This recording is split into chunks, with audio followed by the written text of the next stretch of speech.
Hi everyone, welcome to my channel Shasmina's diary. மீண்டும் ஒரு புதிய முயற்சி உங்கள் எல்லாரோடையும் ஷேர் பண்ணுறதுல ரொம்பவுமே மகிழ்ச்சி.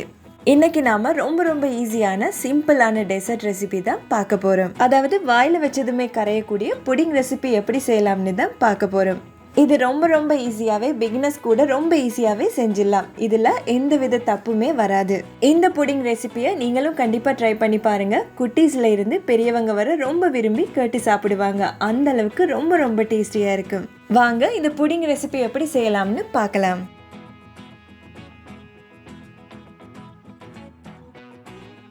முதல்ல இந்த புடிங் ரெசிபி செய்கிறதுக்கான பொருட்கள் பார்த்தீங்கன்னா, நான் 150 கிராம் சுகர் எடுத்திருக்கேன். இது கப் அளவுகளில் சொல்லணும்னா 3/4 கப் அளவுக்கு எடுத்துக்கொள்ளுங்க. அடுத்ததாக மீடியம் சைஸில் 3 முட்டை எடுத்து வச்சுருக்கேன். கூடவே வாசனைக்காக 2 டீஸ்பூன் அளவுக்கு வெனிலா எசன்ஸ் எடுத்து வச்சுருக்கேன். அடுத்ததாக இந்த புடிங்கான கேரமல் பண்ணுறதுக்காக 3 டேபிள் ஸ்பூன் அளவுக்கு சுகர் எடுத்துக்கொள்ளுங்க. ஸோ அவ்வளவுதான் இந்த புடிங் செய்கிறதுக்கான பொருட்கள். இப்போ இந்த புடிங் எப்படி செய்யலாம்னு பார்த்துடலாம். இதுக்கு ஒரு பேன் எடுத்துக்கொள்ளுங்க. இதில் நாம் எடுத்து வச்சிருக்க சீனியை சேர்த்து விட்டுக்கொள்ளலாம்.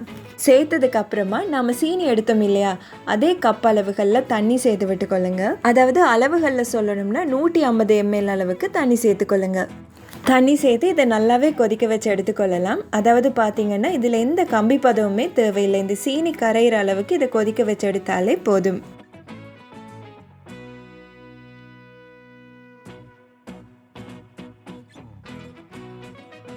இப்போ இந்த ஸ்டேஜில் ஸ்டவ் ஆஃப் பண்ணி விட்டு இது ஒரு பவுலுக்கு மாற்றி விட்டுக்கொள்ளலாம்.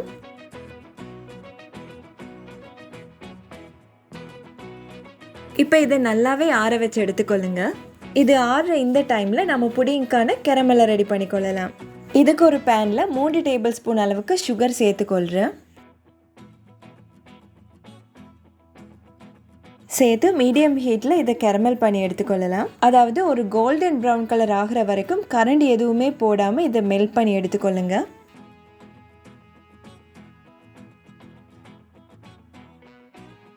இதுக்கப்புறமா இது ஒரு கோல்டன் ப்ரௌன் கலர் வர ஆரம்பிக்கிற இந்த ஸ்டேஜில் ஒரு கரண்டி வச்சு நல்லாவே கலந்து விட்டுக்கொள்ளலாம்.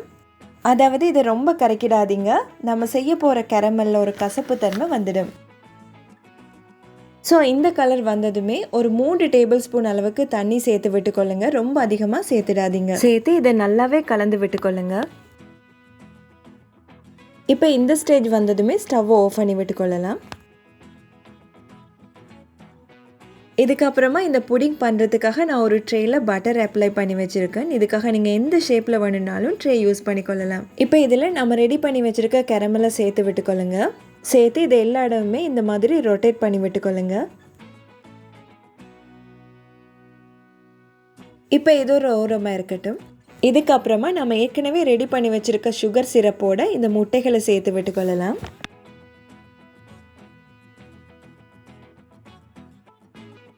கூடவே எடுத்து வச்சிருக்க வெனிலா எசன்ஸையும் சேர்த்து ஒரு விஸ்க் வச்சு இதை நல்லாவே பீட் பண்ணி எடுத்துக்கொள்ளலாம். இது ஒரு 5 நிமிஷம் நல்லாவே பீட் பண்ணி எடுத்துக்கொள்ளுங்க. இதுக்காக நீங்கள் பிளெண்டர் கூட தாராளமாக யூஸ் பண்ணிக்கொள்ளலாம். இப்போ பார்த்தீங்கன்னா கலர் நல்லாவே சேஞ்ச் ஆகி வந்திருக்கு. இந்த ஸ்டேஜில் இதை நாம் எடுத்து வச்ச ட்ரேயில் சேர்த்து விட்டுக்கொள்ளலாம். இப்போ இதை ஒரு ஃபாயில் பேப்பர் வச்சு இதை கவர் பண்ணி விட்டுக்கொள்ளுங்க. நீங்கள் ஃபாயில் பேப்பருக்கு பதிலாக ஒரு பிளேட் கூட இதுக்காக தாராளமாக யூஸ் பண்ணிக்கொள்ளலாம். ஆனால் பிளேட் யூஸ் பண்ணும்போது கரெக்டாக இந்த ட்ரேயோட பொருந்துற மாதிரி பிளேட்டாக பார்த்து யூஸ் பண்ணிக்கொள்ளுங்க. இல்லைன்னா நம்ம வேக வைக்கும் போது தண்ணி உள்ளே போகிறதுக்கு நிறையவே சான்ஸ் இருக்குது. இப்போ இதை நல்லாவே டைட்டாக கவர் பண்ணி விட்டுக்கொள்ளுங்க.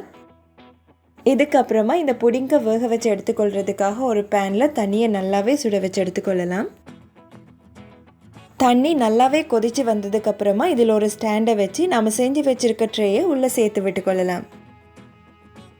சேர்த்து இது ஒரு மூடி போட்டு மூடி மீடியம் ஃப்ளேமில் 30 தொடக்கம் 40 நிமிஷம் வரை இதை நல்லாவே வேக வச்சு எடுத்துக்கொள்ளுங்க.